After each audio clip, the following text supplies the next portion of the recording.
बिस्मिल्लाहिर्रहमानिर्रहीम, अस्सलाम वालेकुम। आज हम आपको डॉक्टर तारिक जावेद साहब से मिलवा रहे हैं, जो कि चेयरमैन हैं हमदर्द यूनिवर्सिटी में बायोमेडिकल डिपार्टमेंट के। अस्सलाम वालेकुम सर। वालेकुम अस्सलाम। क्या हाल है सर, खैरियत से हैं आप? मैं बिल्कुल ठीक हूँ। सर, हम यहाँ पर इसलिए हाज़िर हुए हैं कि आपकी फ़ील्ड के बारे में जान सकें, और वो बच्चे जो करियर को लेकर काफ़ी कॉन्शियस होते हैं, डिफरेंट फ़ील्ड्स के बारे में जानना चाहते हैं। तो इस ज़हन में आया कि बायोमेडिकल के हवाले से भी बात की जाए। सर, आप बताएँगे कि ये क्या बायोमेडिकल इंजीनियरिंग किस तरह की फ़ील्ड है? क्या इसमें पढ़ाया जाता है? और हमदर्द यूनिवर्सिटी में यहाँ एडमिशन लेने के लिए क्या क्राइटेरिया है? कुछ रोशनी डालिएगा सर। ओके, बिस्मिल्लाहिर्रहमानिर्रहीम। सबसे पहले तो मैं आपको खुशामदीद कहता हूँ। हमदर्द यूनिवर्सिटी जो है वो अल्हम्दुलिल्लाह हकीम सईद शहीद साहब का जो है वो एक ख्वाब और ड्रीम है, और उनका जो विज़न है लव पाकिस्तान बिल्ड पाकिस्तान, उसकी तरफ एक इम्पॉर्टेंट और सिग्निफिकेंट स्टेप है। जहाँ तक रहा बायोमेडिकल इंजीनियरिंग डिपार्टमेंट और उसके प्रोग्राम्स का तल्लुक़, तो सबसे पहले मैं ये बताना चाहूँगा कि जो बायोमेडिकल इंजीनियरिंग डिपार्टमेंट है ये हमदर्द की जो 7 फैकल्टीज़ हैं उनमें से एक फ़ैकल्टी जो कि faculty of engineering science and technology कहलाती है, उसके अंदर एक डिपार्टमेंट की सूरत में है। हमारे पास इसके अलावा और डिपार्टमेंट भी हैं जो कि इंजीनियरिंग और इसी तरीके से इंजीनियरिंग साइंसेज़ और टेक्नोलॉजी के डिफरेंट जो डिसिप्लिन्स हैं उनमें एडमिशन ऑफ़र करते हैं। बायोमेडिकल इंजीनियरिंग का जहाँ तक तल्लुक़ है, हमारे पास डिपार्टमेंट में 3 प्रोग्राम हैं, जिनमें से एक प्रोग्राम जो है वो bachelor of engineering in biomedical है। ये प्रोग्राम जो है ये हमारे पास 2009 से जो है वो एस्टेब्लिश्ड है, और अल्हम्दुलिल्लाह पाकिस्तान इंजीनियरिंग काउंसिल की एक्रेडिटेशन जो है वो हमें मिलती है इसमें, और हमारे जितने भी इंजीनियर्स हैं वो रजिस्टर्ड इंजीनियर और प्रोफेशनल इंजीनियर के लेवल पे पहुंचते हैं। ये जो इंजीनियरिंग फ़ील्ड है इसमें बहुत प्री इंजीनियरिंग और प्री मेडिकल के जो पास आउट स्टूडेंट हैं जिनकी क्वालिफ़िकेशन इंटर को मैच करती है, 60% इसकी मिनिमम रिक्वायरमेंट है, और इसके अलावा हम एक टेस्ट भी लेते हैं और टेस्ट में पास होना भी ज़रूरी है। इस तरीके से जो है इसकी एलिजिबिलिटी क्राइटेरिया है, और ये प्रोग्राम जो है मिनिमम 4 इयर्स में कंप्लीट होता है, और मैक्सिमम ये according to Pakistan engineering council जो रिक्वायरमेंट्स हैं 7 इयर्स तक ये मैक्सिमम कंप्लीट कर लेते हैं। हमारे पास जो बच्चे आते हैं अल्हम्दुलिल्लाह मोस्टली वो प्री मेडिकल बैकग्राउंड से आते हैं। तो बड़ी हैरानी की बात है कि इंजीनियरिंग के फील्ड में प्री मेडिकल के जो स्टूडेंट हैं उनका इंटरेस्ट और वो कैसे उनका एडमिशन होता है। इसमें जो रिक्वायर्ड है वो ये है कि जैसे ही प्री मेडिकल के स्टूडेंट हमारे पास आते हैं, हम उनको इंटर का मैथमेटिक्स पहले सेमेस्टर में करवाते हैं। इसके बाद जो है वो जो इंजीनियरिंग का जो रिक्वायरमेंट है उसके मुताबिक वो फिर आगे प्रोसेस करते हैं। ये फील्ड बहुत फैसिनेटिंग है और इंटरेक्टिव भी है, क्योंकि प्राइमरीली ये इंजीनियरिंग प्रिंसिपल्स और फंडामेंटल जो हैं उनकी एप्लीकेशन है इन मेडिकल साइंसेस। हमारे बच्चे जो हैं उनको एक बहुत अच्छा एज एज़ कम्पेयर टू जो अदर यूनिवर्सिटीज़ या जो अदर इदारे हमारे पास इंजीनियरिंग ऑफ़र करते हैं उसकी बनिस्बत ये है कि हमदर्द यूनिवर्सिटी का अपना एक मेडिकल कॉलेज है और वो बिल्कुल हमारे करीब है।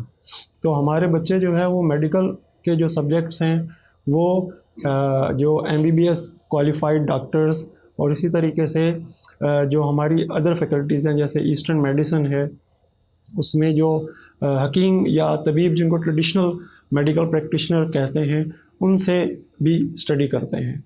और इसके साथ साथ हमारे बच्चों को ये भी एक एडवांटेज मिलता है कि वो मेडिकल कॉलेज में जाके जहाँ जो MBBS के स्टूडेंट्स पढ़ रहे होते हैं उन्हीं क्लासेस में और उन्हीं लेबॉर्ट्रीज़ में वो अपने जो स्टडीज़ हैं उनको कंप्लीट करते हैं।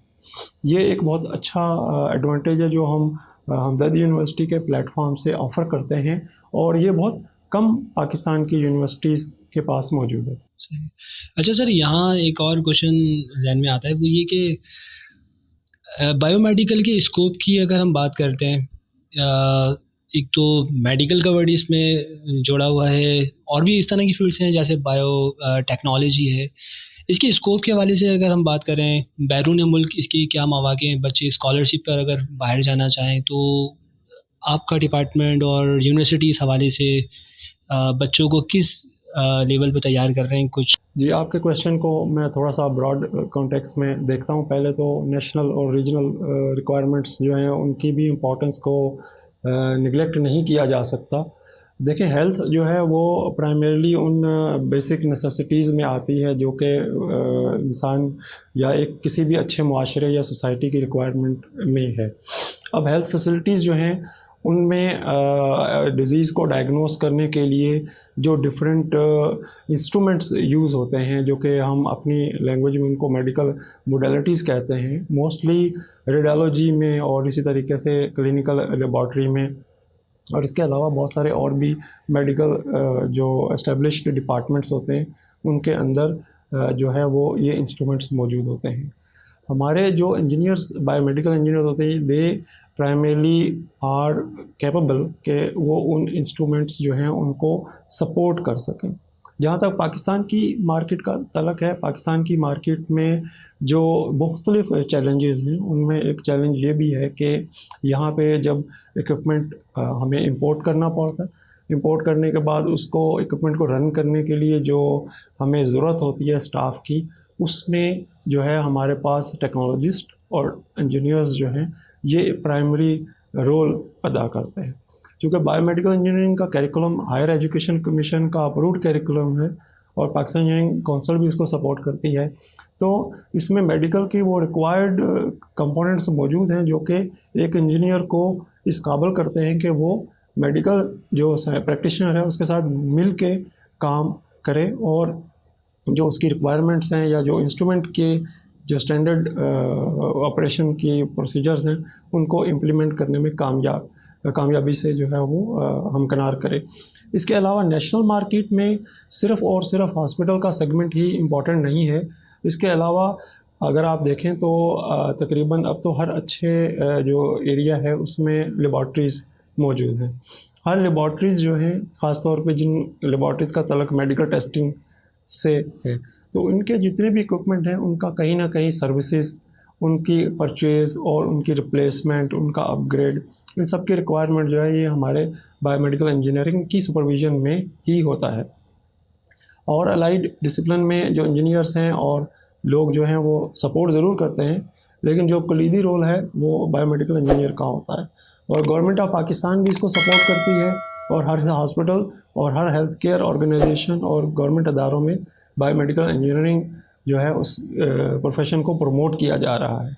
ये तो सिर्फ एक सेगमेंट है हेल्थ केयर का। इसके अलावा हमारे पास जो है मेडिकल डिवाइसेस को डिज़ाइन करना और जो न्यू रिक्वायरमेंट्स हैं उनमें अब बायोमटेरियल्स पे बहुत ज़्यादा फोकस है, जो कि ह्यूमन को सर्जरी के प्रोसेस से गुजारे बगैर जो उसके इंटरनली जो ऑर्गन्स हैं उनको स्ट्रेंथन करने के लिए इस्तेमाल किए जा सकते हैं। इसमें नैनो टेक्नोलॉजी जो है उसमें काफ़ी पेशरफ्त हुई है।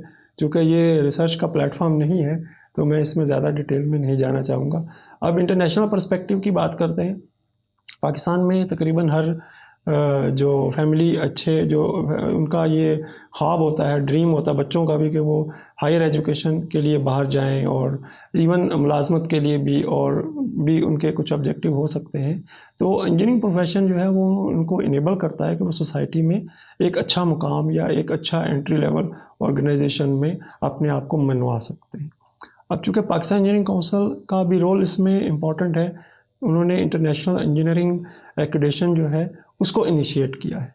इसके तहत बहुत सारी कंट्रीज़ में हमारी जो इंजीनियरिंग जो डिग्रीज़ हैं, मैं सिर्फ हमदर्द की बात नहीं कर रहा, बाकी इदारों की भी जो रिकग्नाइज्ड हैं इंटरनेशनल इंजीनियरिंग एक्रेडिटेशन के अंडर, जिसको वाशिंगटन अकॉर्ड भी कहते हैं और लेवल 2 एक्रेडिटेशन कहते हैं, उसके तहत हमारे जो इंजीनियर्स हैं वो इक्वली ट्रीट किए जाते हैं विद द इंजीनियर्स जो कि दूसरे किसी भी और कंट्री के हो सकते हैं।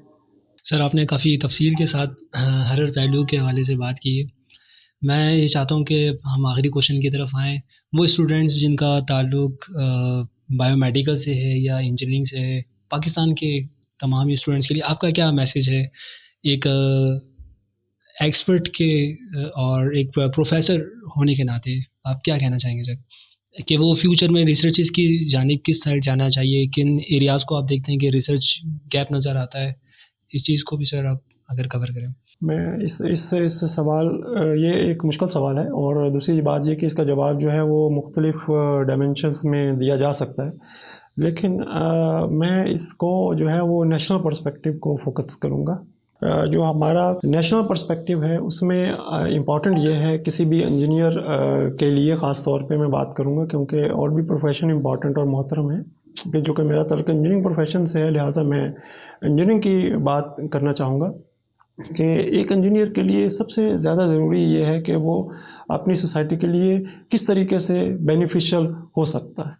उसको हमेशा प्रॉब्लम्स और उन प्रॉब्लम्स के अगेंस्ट जो सॉल्यूशंस जो इंजीनियरिंग डोमेन से एप्लीकेबल हैं उनके ऊपर वर्क करते रहना चाहिए और साथ साथ सीखते रहना चाहिए, क्योंकि जो एक डिग्री जो है वो सिर्फ आपको इनेबल करती है कि आप जो है वो एक टाइम स्पैन आपने एक उस एनवायरनमेंट में गुजारा है जो इस डिग्री की रिक्वायरमेंट थी। अब इसके बाद अब आप उन तमाम चीज़ों से इंडिपेंडेंट हो गए हैं जो उस डिग्री की रिक्वायरमेंट थी। अब आप एक इंजीनियरिंग प्रोफेशन में आ गए हैं। अब आपको एकेडमिक्स या यूँ समझें कि अपने प्रोफेशन में जिसमें आप समझते हैं कि उसमें भी स्ट्रांग होना चाहिए। दूसरा, आपको अपनी फैमिली, क्योंकि फैमिली सोसाइटी में एक बहुत इम्पोर्टेंट रोल लाइफ को करती और है। वर्क को बैलेंस करके वो लेके चलो। वर्क लाइफ बैलेंस करना तो बहुत इम्पॉर्टेंट है, लेकिन उसके साथ साथ जो है वो रियलाइजेशन ज़रूरी है कि जो हमारे अपने मुआशरे में जो प्रॉब्लम्स जिनको हम इंजीनियरिंग सॉल्यूशंस की मदद से सॉल्व कर सकते हैं उनको ऊपर ज़रूर वर्किंग करनी चाहिए, और उनको ज़रूर अपने पास कुछ ना कुछ राइटिंग में लिखना चाहिए। जो भी वो हो सकता है उनके लिखे हुए अल्फाज जो है वो फ्यूचर में कोई टेकअप करे और उस पर जो है वो कोई एक रेवोल्यूशन आ जाए। तो मेरा मैसेज यही होगा, एक कंसिस्टेंट एफर्ट इंजीनियर्स को हमेशा पुट करनी चाहिए, और ख़ास तौर पे जिस इदारे के साथ वो मुंसलिक हैं उसके साथ सिंसियर हों, और जिस फैमिली का वो पार्ट हैं वो अपनी फैमिली की इक़दार जो है उनको हमेशा बेहतर बनाने की